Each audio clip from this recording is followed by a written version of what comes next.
जाजपुर जिला दानगदी बुद्धराज विद्यालय सम्मुखें सड़क दुर्घटना दुई छात्री आहत होते से श्रिया प्रियदर्शनी बारिक और अर्चिता बेहेरा उभय नवम श्रेणी छात्री अटंती। आज सकाळू छात्री माने साइकेल जहे विद्यालय को जाउथिबा बेले विद्यालय मात्र 100 मीटर दूर रे तांको धक्का देइतिला हाईवा गाड़ी। मात्र आउ किछि मिनिट भितरे पहुंची थांते विद्यालय रे अधा बाटरे घटिगला एभली अघटन। दुर्घटना पर स्थानीय लोकों सहायता दुई छात्री को प्रथमे दानगदी मेडिकल रे भर्ती करा जायतिला। प्राथमिक चिकित्सा पर अर्चिता अवस्था गुरुतर हेबारु तांको आंबुलांस जोगे कटक स्थानांतर करा जायछि। कटक रे तांकर अधिक चिकित्सा हेउथिबा बेले तांको मृत्यु घोषणा करिसेंती डाक्तर। उभय छात्री स्थानीय धूलीगढ़ अंचलर बोली सूचना मिली। खबर पाई जाजपुर रोड पुलिस घटनास्थल रे पहुंची दुर्घटना घटाइथिबा गाड़ी को जबत करने सह ड्राइवर को थाना रे अटक रखाइथिबा देखिबाकू मिलिछि।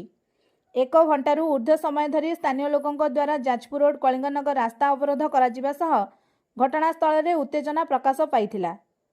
दानगदी तहसीलदार दानगदी बीडीओ समेत जाजपुर रोड एसडीपी घटनास्थल रे पहुंची उत्त्यक्त लोकों को बुझासुझा करने सह रेड क्रॉस पांठिरू दुई आहतों परिवार को सहायता जोगाई देबा पई प्रतिश्रुति देबा परे रास्तारू उठिथिले आंदोलनकारी।